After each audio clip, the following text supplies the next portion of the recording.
are Locked On Rays, your daily Tampa Bay Rays podcast, part of the Locked On Podcast Network, your team every day. Hello, my name is Kevin Weiss. I'm Ulises Sambrano, host of Locked On Rays, part of the Locked On Podcast Network, for making the Locked On Rays podcast your first listen every day. And remember, Locked On Rays is free and available on all platforms, including YouTube at Locked On Rays. Also, be sure to follow us on Twitter and Instagram at Locked On Rays, and you can email us anytime, lockedonrays@gmail.com. Well, Ulises, we have an abridged podcasting recording schedule this week. We'll be doing episodes Monday, Tuesday, and Wednesday. We will be off on Thursday and Friday. So we're changing things around a little bit, having some fun. And we have been hyping this up for a while. Our prop bet episode, our prop bet postmortem, how we did on that end of things. We'll get to that. But before we do, something that we had discussed last week and finally came to fruition, the Rays finally finalizing for now their 40-man roster, making a flurry of moves to set that thing in advance of the Rule 5 draft, which I believe is supposed to happen December 9th. Who knows with lockout CBA if that's going to happen on that date. But the Rays did multiple things on Friday / over the weekend. They, one, traded Brent Honeywell to the Oakland Athletics. They, two, traded Tobias Myers to the Cleveland Guardians. Three, they conditionally released Dietrich Enns. And four, to finalize the 40-man roster, they added pitchers Tommy Romero, Calvin Fauche. Look, his name, however you pronounce it, Fauche, I think it rhymes with Fauche, whatever it is. Faucher. There we go. Infielder Jonathan Aranda and catcher Ford Proctor. So a lot going on over the weekend for the Rays. Conspiracy theory, you get rid of a Frenchie like Brasso and you give it another French last name. I think it's Fauché. How about that? There we go. I think Calvin Fauché. Isn't that nice? I thought it was Faucher when he was acquired in the Nelson Cruz trade. And he was supposed to be. I thought he was going to be like a throwaway, but the Rays found something in him, saw something in him, figured out something with him. Hey, you have great stuff, but we got to get you to throw strikes. And he showed the ability to do that once he got acquired with the Rays. And lo and behold, he is now on the 40-man roster.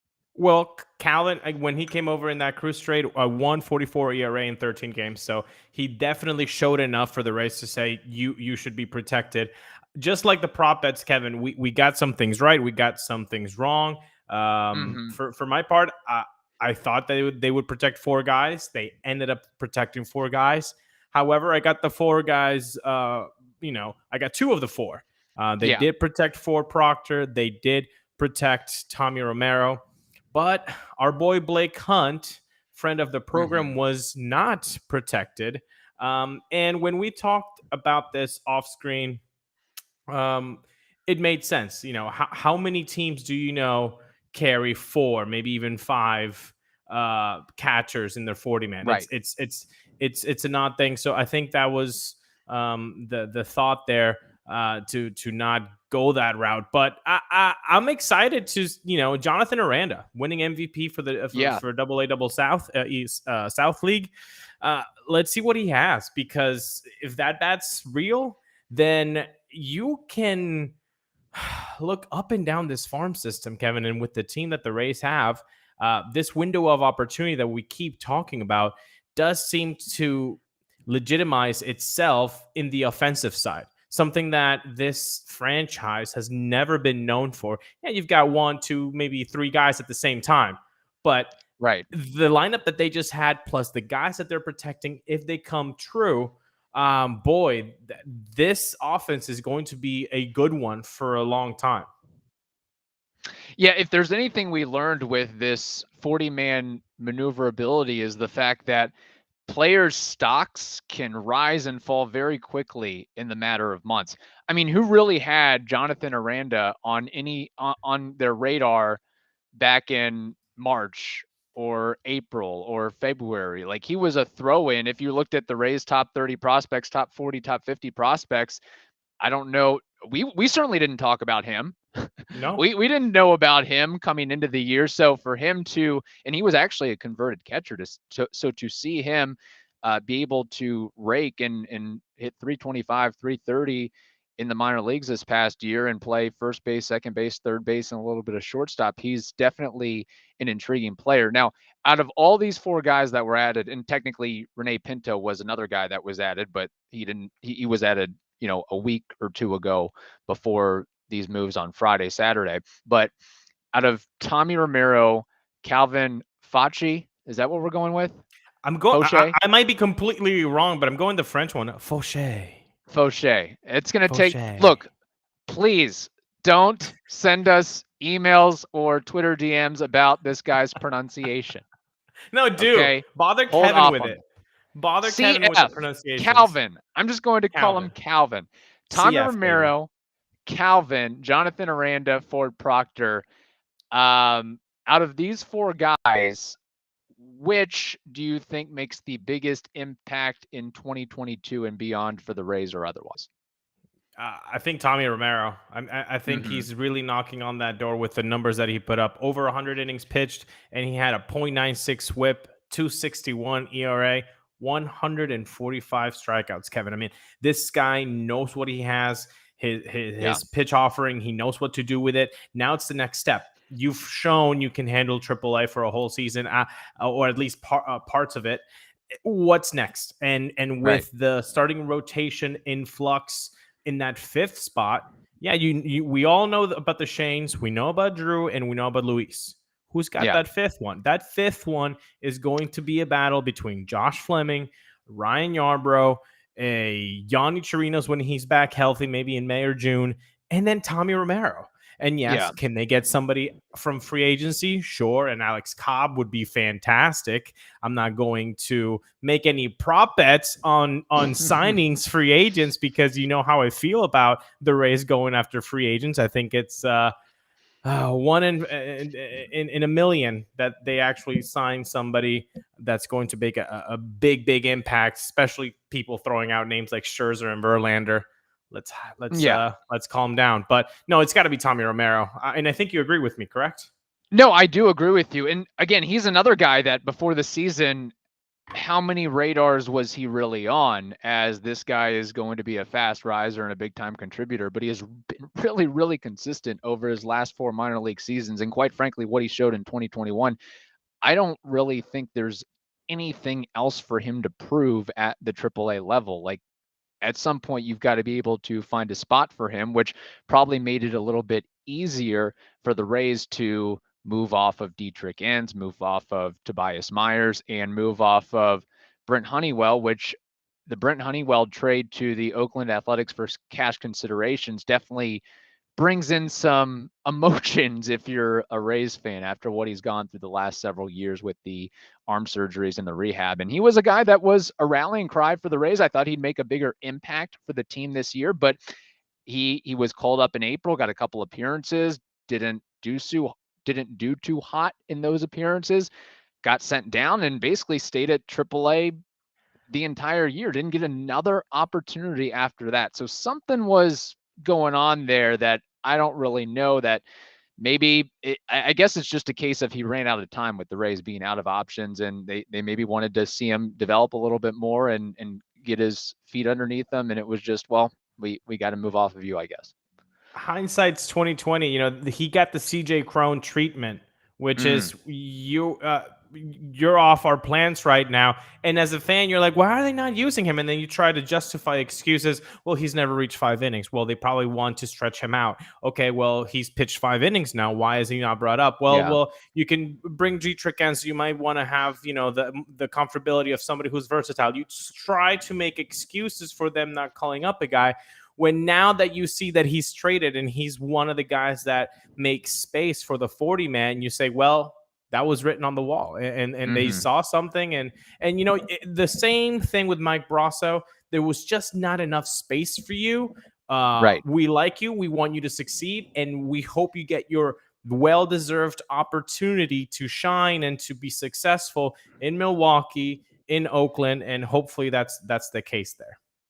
Yeah, it's funny because they certainly would have had opportunities to call him up and use him. How many pitchers did the Rays use this past season? How many roster moves did they make? I mean, what's the total on guys that they used? 36, 37, 38 pitchers they used. 38. Yeah. Can you believe that? So, and one of them was Brent Honeywell, but not enough time.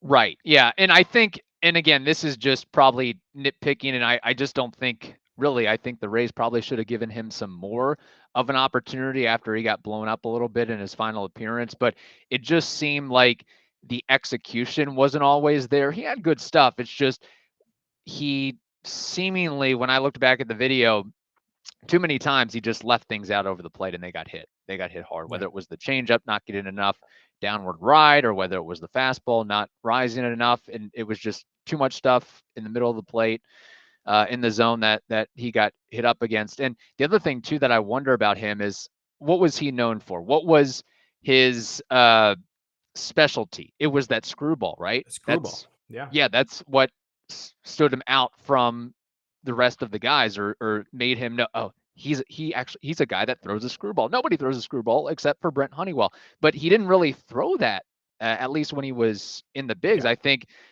Savant Statcast only labeled one pitch a screwball. So I wonder if that was something from the Rays or something from the medical training staff to say maybe it upsets your elbow or arm. I mean, the New York Times did a huge feature on, there's a reason why pitchers don't throw screwballs anymore, because it ruins your arm. So I wonder if that's some of that, where you take that out of the equation. The fact that this guy had how many surgeries, and it's like, well, that's could have been his out pitch, a bread and butter pitch, and he can't use that anymore. He's down to a fastball, maybe an average cutter and a changeup, and it kind of neuters him to some extent. So it's very interesting to see what'll happen with that, but wishing him the best of success with Oakland and seeing what he can do. But that is that for now. That is the Rays 40-man roster, and it'll be interesting to see what happens over the next couple weeks with the CBA and everything like that, and if there's any more trades. But that is your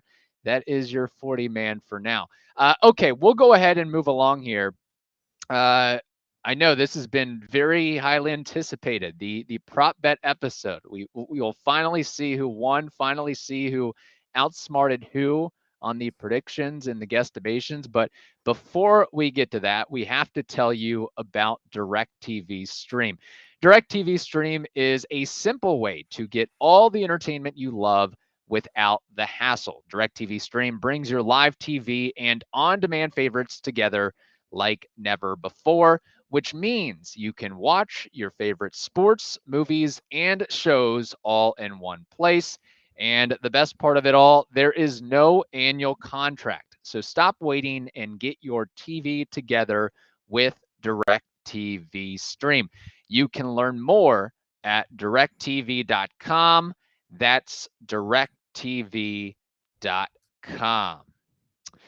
Okay, Ulises, let's go ahead and get into it. We have 13 prop bets that we actually made quite a few more, but those were ones that we agreed with. So we are only going with the prop bets that we disagreed with. And what was our literal bet before the season? If I win, you buy me a box of cigars. If you win, you get a case of your favorite adult beverage. I think You're My Boy Blue was what you were looking for. Is that what you want, or do you want cigars? Do you want a different kind of beer? It's all. Let's stick with the My Boy Blue. Let's stick with My Boy Blue. Okay. But maybe if I change my mind, I'll tell you. But so far, that's the one. Win. That's assuming you win this prop bet. Yeah. Okay. You're right. All right. Let's get right into it. All right. And we won't go through all 13 this second segment. We're gonna have to break this up into a couple segments here. This is just content for you guys. We gotta break it up a little bit. But okay. This first one, I lost really early here. Jake Odorizzi will sign with, I don't know where I came up with this. I said he would. You said he wouldn't. I think the Blue Jays at the time were desperate for starting pitching, and it was very early in the off season or around spring training that, nope, I'm going to sign with the Houston Astros. And I was like, man, I'm already behind the 8 ball here. Yeah. I think you were Blue Jay happy. I think a lot of people were Blue Jay happy, and they did end up wanting to get some right-hander starter. It ended up being Barrios and not Odorizzi, but you almost had it there. Foul tip. Okay. That is one for you. This next one, will Mike Zunino hit over 200? I said he would. Ulises said he wouldn't. Mike Zunino hit, drum roll, 216. Dang. Yeah. I think I saw this coming down the pipe around August. I'm like, oh man, I'm actually going to lose this one. I think he had a 219. I was like, oh, it's not going well. But I think he dipped to like 204, and I was like, oh no, yeah. Oh baby, I'm gonna get this one. But no, Zunino had a fantastic year, foreshadowing for another prop bet. Yeah. By the way, he hit 151 versus lefties and 342. Did I say that? 151 versus righties and 342 versus lefties. Okay. Yes, that sounds better. Yeah. Oh my gosh, that is crazy. And he's also now with that 216 batting average this past season, he is a 202 career hitter. I think league average nowadays is like 230, 232. So he's almost getting to the point where he's a league average hitter, believe it or not. 2 more seasons like this, and maybe so. Yeah. Essentially. Quick little aside here. Do you think he hits 200 plus in 2022? You know what? I'll put that prop bet on freeze right now. Look, I'm not making you put it pen and paper. I'm just, trying to get your gauge on where feeling me out. So this might have to be a Mike Zunino prop bet 2.0 on if he'll hit 200 or above. Okay. So that is one for me. Yep. This next one, Brendan McKay will get at least 10 plate appearances in the majors with the Rays. I said no. You said yes. And Brendan McKay didn't even sniff the big leagues this year. No, and quite possibly next year could be his Brent Honeywell year. He's got his 4th year. So a Brendan McKay non-productive in the race this year would probably mean the end of Brendan McKay with the race, which would be a shame. And that's another discussion of, does that make him a bust or not? That I want to get your take on that. But before we move on that, again, you're 2-1. The next one, Rich Hill will be DFA'd before August. You said no. I said yes. He was not DFA'd. He was traded before August, but traded is not the same thing as DFA'd. He was traded on July 23rd. So, Kevin, you're beating me right now 3-1. I'm glad I was nervous about this one. I almost won it on a technicality here. But, heck, credit to Rich Hill, actually. He put together a pretty darn good year, signing with the Rays for $2.5 million, and he ends up finishing the year with a 3.86 ERA, with 150 strikeouts and 158 innings. I just think that as you got closer to the All-Star break and after the All-Star break, it was like, Rich Hill's losing a little bit of steam. He may be getting figured out in the AL East. Let's cut our losses. And we also have to, open up a spot for a Drew Rasmussen or a Shane Baz or somebody like that. But so I am up 3-1 right now. I'm feeling pretty good. Let's move along here. Okay, so this next one, 3 Rays players will get MVP votes in 2021. I said no. You said yes. You won this one. I am so proud of this one. I'm so proud of this one because this one is the one where you just go for it. You just feel confident, and Vegas gave you the hit, man. Again, Not the players I thought would get the MVP votes, but yes, the Rays have 3 guys: Brandon Lau, 10th, Big Z, and Meadows getting 1 vote each. And so that's how we get to 3 players getting MVP votes for the Rays. Yes, but did Meadows really deserve an MVP vote? It's a little bit of a stretch. That's not the prop bet. He got an MVP vote. We can talk about that later, but for now, it's 3-2, Mr. Weiss. All right. This next one, the Yankees will win the 2021 AL East crown. That was the prop bet. I said they would before the season. Ulises, you said no, they wouldn't. Of course, the Rays won the division very handily. And part of my reasoning for this was I sort of bought into the media hype of, oh, you lost Charlie Morton, you lost Blake Snell. The Yankees signed Corey Kluber. The Rays were going after Corey Kluber, so he must be doing something right, and he only threw 80 innings. And, I just thought this was a year where, the Yankees might win 92 games and the Rays would win 88, and they would, find a way to cobble out that division. I don't know if before the season, did you have the Rays winning the division, or was it the Blue Jays or the Yankees, or not the Yankees, the Rays. or the okay, you had the Rays. Yeah, I had the Rays. I mean, it was just like the last one with the MVP votes. I just went for the fences, man, and I know that the hype was there for what the Yankees could do, but I'm so glad that the boys kind of shut that down. I mean, early. If you look at it, by August, you were like, winning the division is a real possibility. Now, were teams available to take that away from them 2 weeks before the season ended? Sure, mathematically speaking, but you really did see this team kind of take off after the trade deadline and see like, oh, winning the division is a real possibility.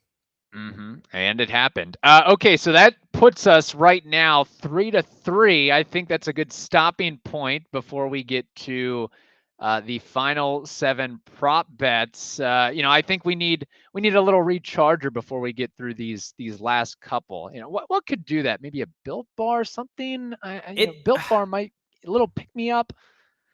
Kevin, it's the perfect time for Built Bars, and all around, everywhere you are, because now it's the new holiday dessert. Feast on something delicious and you can feel good about it. One single slice of pie has upwards of 300 calories, and that's on the low end, Kevin. Maybe Aunt Betty likes to really put sugar on her pies. Most Built Bars are only 130 calories, and they only contain 4 grams of sugar with plenty of protein. So if you want something good, delicious, that won't make you feel guilty, Built Bars are the snack for you. They're low in calorie, low carb, low fat, high in protein. So what do? You go to built.com. You pick all of your flavors and you say, this one, this one, this one. I can't make my mind up. So you get a whole mix box of flavors in there. And right before you hit the purchase button, you say, wait, there's a promo code. I know it. It's LOCKED15, and you will get 15% off your whole Built Bar order. So go today. Use promo code LOCKED15 and get yourself some Built Bars at built.com. All right, let's roll on through here. This next one. At least 12 Rays pitchers will record a save in the regular season. I said, yes, that would happen. Ulises, you said, no, that would not happen. And what happened? Not 12, not 13, but 14 Rays pitchers recorded a save. How the greatest accomplishment during the 2021 season, not the Braves winning the World Series, not the Rays winning 100 games on a $70 million payroll, but 14 different players recording a save. You're laughing in the face of Mariano Rivera saying, haha, 14 guys can do what you can, Mo. Yeah, this one sucked. I didn't see that coming. So is it going to be more than 14 pitchers next year? I surely hope not. It could be, though. It's single digits. It could be. But for me, for what I want to see in this team, I really would rather see that number be single digits. Yeah. Now, in the Rays' defense, sometimes the highest leverage opportunity might be when it's a one-run ball game in the 6th or 7th inning instead of a 3-run ball game is a save, just because it wasn't necessarily the highest leverage position. It was just, okay, we used our best guy in the 6th or 7th instead of the 9th, and that's how, Evan Phillips or somebody like that gets a save. Right. Which again, the list is Castillo, Kittredge, Fairbanks, Fireeisen, Springs, Enns, McHugh, Fleming, Whistler, Mazza, Sheriff, Richards, Anderson, and Phillips. Those were the 14 last names that got a save, and like half those guys aren't on the team anymore, which is Right. very Rays-esque, you could say, for sure. Yeah, I think they're going to get to double digits for sure. I hope not. I hope not. I hope not, because then if they don't, that means they went out and kind of beefed up their bullpen, and they don't have to do that shuttle as much, and have a guy that they can just give the ball to. Look, by asking single digits, hey, do 9. Okay, if 12 was the previous record, 9 is not so far away. So let's get us back down to single digits, people. And Kevin Cash is going to be like, oh, I'm going to prove you guys so wrong. I'm going to get 18 guys. 18 guys are going to get saves this upcoming year. Okay, this next one. So that was for me. So I am up 4-3 right now in the prop bets. The next one, Chris Archer throws 100 innings or more in 2021. I said he would. Ulises said he wouldn't. And after being paid $6.5 million, he threw 19 1/3 innings pitched. I didn't think it was going to be 19. I think in that episode I said 80, 85. Yeah. I don't think 100. Yeah, no, 19 1/3. So this one was pretty much in the bag pretty quickly. Yes, it was. And that equates to about $340,000 per inning for those people keeping score at home. And if you're keeping score, that's now 4-4 on the prop bet. So it's heated up. We're tied up right now. Am I going to get cigars, or are you going to get beer? We will find that out very soon. Chris Archer, Rich Hill, Collin McHugh, and Michael Wacha will combine for 350 plus innings in 2021. I said yes, it would happen. Ulises said no, it would not happen. And the 4 guys, the quartet, threw a combined 303 1/3 innings pitched. That was closer than what I thought. Doing the math, I'm like, oh, I won that easily, and I'm like, oh, okay. If Archer just does what he could have done, then I would have been down in the slumps. But no, I pulled through, Kevin. Look at that.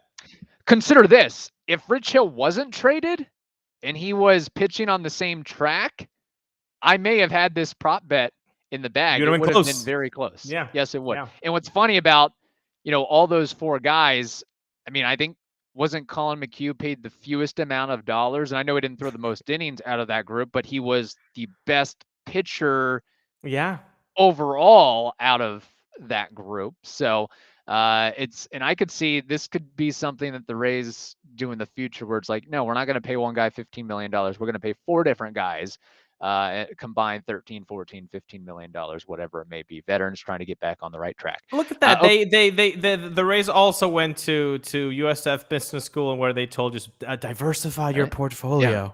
Look at that. Well, there's not another pitcher in baseball that is going to throw 303 innings in a season. But if just you give me 150, just give me 150, man. It's a tall ask. Well, Yarbrough can do it for you with a 5.5 ERA or something like that. There you go. That's all you're going for. Okay, this next one. So that puts you ahead 5-4. This next one, Kevin Kiemaier plays at least 100 games in 2021. I said no, he wouldn't. Ulises, you said yes, he would. And KK wound up playing 122 games. And like we said in the player review, might have been his finest season with the bat since 2017, and very little, if any, drop off defensively speaking. It was a very fine KK season, and we'll see what happens with his future in the next 3 or 4 months. Yeah, and I just had looked at his injury history. I looked at the fact that he started the year with, I'm like, already in spring training, opening day, he's already being put on the IL with an oblique strain. This isn't looking good. So, but maybe, I think perhaps the having only a 60-game season allowed him to get healthy despite the oblique injury. And credit to him for playing more games than he usually does. I've been accustomed to him playing 105 games or 95 games or 98 games instead of 122. So we'll see what happens going for him this upcoming year. Okay, the next one. So you are up 6-4, correct? That's right. As of 6 right to now. 4. All right. 3 left, Kevin. Yeah. 3 left. 3 left. Mike Trout will win the 2021 AL MVP. I said yes, he would. Ulises, you said no, he wouldn't. And Ulises, you were correct, as Shohei Ohtani won the MVP. Not only that, but Mike Trout had the worst season of his career, I guess you could say, playing only 36 games, and was still named to the All-Star game, which still grinds my gears. Yeah, that's 100%. Yeah. And you know what? I have to find the clip because I did say Shohei Ohtani would be the MVP this year. So I have to find that clip and play it for you. So I actually got it on the nose. I feel pretty happy about this one. I wanted a Babe Ruth type of season from Shohei. He did more than that. He was unlike anything we've ever seen in the world of baseball. And if you love baseball, because you probably do if you're listening to this podcast, you are a very happy camper with what you witnessed this year from the Japanese Ohtani. I want partial credit because an Angel won it. Give me that. Give me a half a point or something. I need some help here. I'm down 7-4. Dang it. By the way, speaking of MVPs, do you think a Rays player will win an MVP in the next half decade? Yes, this Wander isn't a Franco. prop bet. I'm just okay. Wander Franco. Fair enough. Look, I've been very I mean, on Franco. Let's just put all the buckets there. Give him the 200 million plus, and give him the MVP. That's all I want. Let's do that. Yeah. Unlimited Lambos and Rolls Royces and diamond encrusted watches. Let's do it.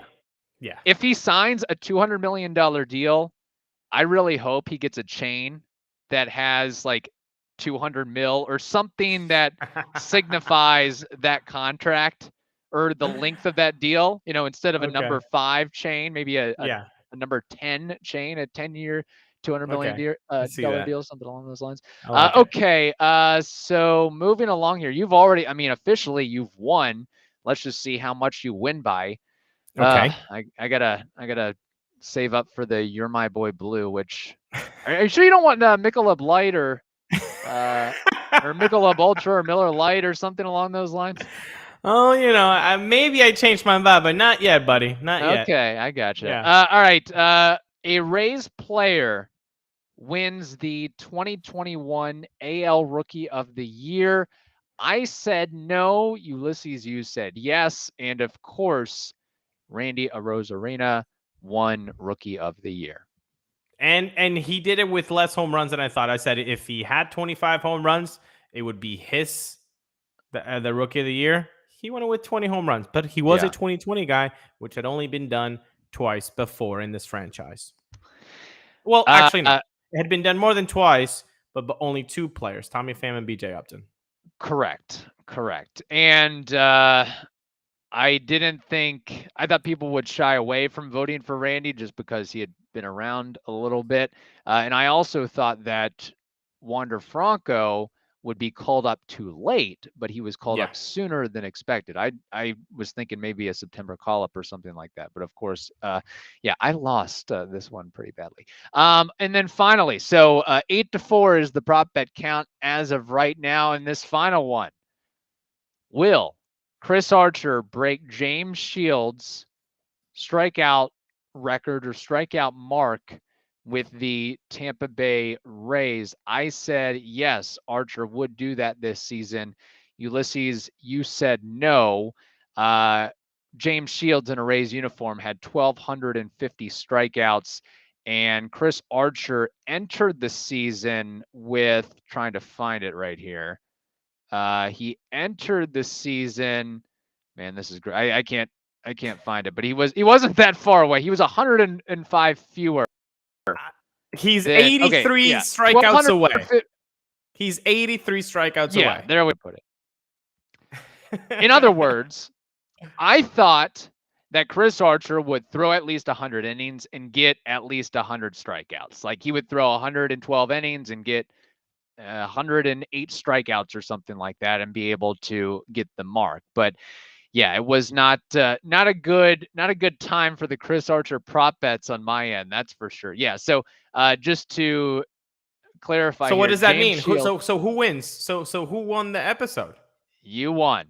You won the prop bet. You won the prop bet championship, trophy, award, whatever you want to call it, a landslide, 9-4. Our landslide's nice. Did I win it last year? I don't remember. I only remember 2021, and that's the year that Ulises wins the prop bet episode. Look, I want to thank everybody that just had the believe in me and my prop bets. Anytime we say prop bets, you know what? You guys can play along with us. Yeah. You can just, jot them down if you want, and then, or tweet at us, DM us, and say, hey, keep track of this one. Jesus Collin did that with us. He kept track of it. He said, they're going to win more than 97. We're like, okay, sure. That's your prop bet. So if you want to have prop bet with us, DM us at our personal ones at the Locked On Rays. You can also do it at lockedonrays@gmail.com. And we're going to put you on blast here. Yes, we are. And I'm already have my wheels spinning about the 2022 prop bets and predictions, because I can't. I'm okay with losing, but I can't lose 9-4 like this. Something's got to change. I need a box of cigars. I'm tired of buying You're My Boy Blues. You know what? Because you won by such a large amount, I think I might get you 2 cases, quite frankly. I might be a little generous here. That's very generous. I don't know about that, but no, this was really fun. Prop bets are always welcome. This was really cool. I didn't think I would win 9-4. I was scared when this whole thing started because it looked like you were going to win all of these. And I came through, man. I was like the Rays in a normal game where they just come back after the 6th inning. That was my prop bet season.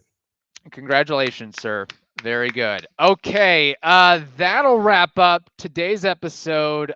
Tomorrow we should have a mailbag episode. So if you have any questions, we've got quite a few already that we'll need to get through. But lockedonrays@gmail.com, lockedonrays@gmail.com, lockedonrays@gmail.com is the place to do that. Okay, thank you again for making the Locked On Rays podcast your first listen every day. Now make your second listen the Locked On Bets podcast. It is free and available on all platforms. Hope you all have a wonderful day. Stay safe, and we will talk to you tomorrow.